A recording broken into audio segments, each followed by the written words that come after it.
संगणक केंद्रे कृषी सल्ला या माझ्या पेजवर माहिती सांगत असताना गाय पालन, गाय आणि शेती, सेंद्रिय शेतीची काय नाते यावर आपण चर्चा करणार आहोत. मार्गदर्शन बघा, हे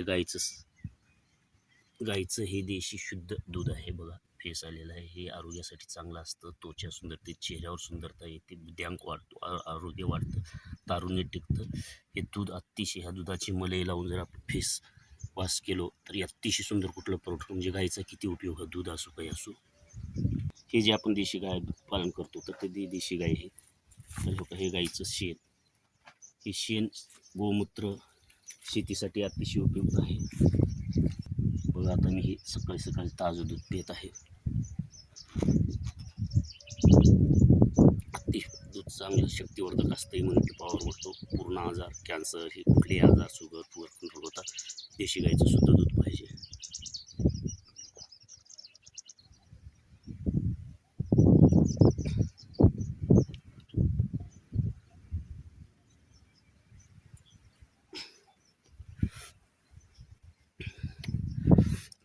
टेस्ट तर टेस्टच असते.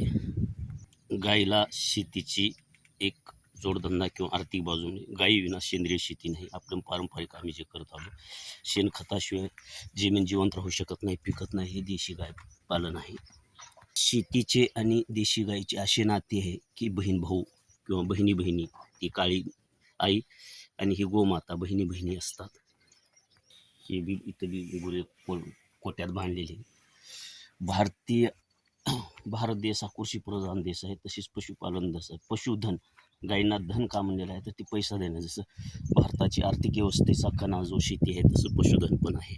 छानपैकी मस्त इथं गाय बांधलेली आहे वाऱ्याला, स्वच्छतेमध्ये. गायीचे नाते आणि शेतकऱ्याचे नाते खूप जवळ आहे. गाय हे ATMच आहे शेतकऱ्याची. आणि गाई वाचून, देशी गाई वाचून शेती होत नाही, शेतीशिवाय पशुपालन, गायपालन होत नाही. गाय हे शेतकऱ्याची धनलक्ष्मी आहे, पशुधन आहे, तशीच कामधेनू आहे. आता सर्व इच्छा शेती, आणि गायीशिवाय आपण शेती जीवन ठेवू शकत नाही. गायीच्या शेणा गोमूत्र लाखो बॅक्टेरिया असते आणि सुपीकता वाढते जमिनीची, आणि सेंद्रिय शेती कमी खर्चात जास्त उत्पन्न देणारी आहे.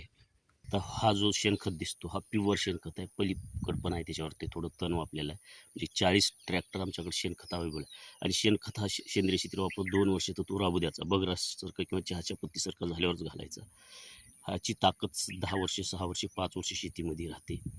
गाईचे नातं शेतीशी असं आहे की गाई वाचून शेतीच नाही, शेती वाचून पशुसुद्धा आपण पालन करू शकत नाही. वैरण, चारा, कडवा हे. तर सेंद्रिय शेती करत असताना गाईचं अनमोल आहे. गाईच्या दुधाचे फायदे आहेत, गोमूत्राचे फायदे, शेणाचे फायदे आहेत. गाय ही कामधेनू आहे. गाईचे आणि शेतीचे, सेंद्रिय शेतीचे असे नाते ही मायलेकराची नाती असल्यासारखी आहे. हे आमची सेंद्रिय शेतीचाच प्लॉट आहे पूर्णपणे. हे प्लॉट आहे. आता तो जो प्लॉट आहे आमचा पूर्ण, तो 4 एकरचा प्लॉट सेंद्रिय शेतीचा आहे. हा पण 2 एकरचा प्लॉट सेंद्रिय शेतीचा आहे. तर सेंद्रिय शेती बघा, ह्याला कण कसं लागलेलं आहे. पिवळ सेंद्रिय शेती, ह्याला रासायनिक नाही, तिथलं काही नाही, आणि फूल शेंग लागायची आहे. तर पूर्ण शेणखतावरली शेती आहे. सेंद्रिय शेती का करायचं? 0 बजेट, फक्त गाईचं शेण गोमूत्र वापरायचं फवारणीला, ताक वगैरे. पण आपल्याला 1 रुपया खर्च नाही, विषमुक्त अन्न तयार होतं. आणि जर आपण ती रासायनिक शेती केलो, कंपन्या भागाच्या, व्यापारी भागाच्या औषध खत बी खरेदी करू पूर्ण कंपन्यांना, आपण गरिबी, आपल्या डोक्यावर कर्जाचा डोंगर होणार. तर सेंद्रिय शेतीची कास धरा, श्रीमंतीचा मार्ग धरा. सेंद्रिय शेती केलो तर 0 खर्चात तुम्हाला 1 लाख रुपये उत्पन्न, 10,000 खर्च झाला तर 90,000 होतात. रासायनिक शेती करून तुम्हाला 2 लाख बीज होऊन जर 1.5 लाख खर्च असेल तर तुम्हाला 50, म्हणजे सोयीचं कोणतं आहे? तर सेंद्रिय शेतीची कास धरा, श्रीमंतीचा मार्ग आपोआप सापडेल, श्रीमंत व्हाल. तर हा व्हिडिओ जास्तीत जास्त शेअर करा, चॅनलला सबस्क्राईब करा.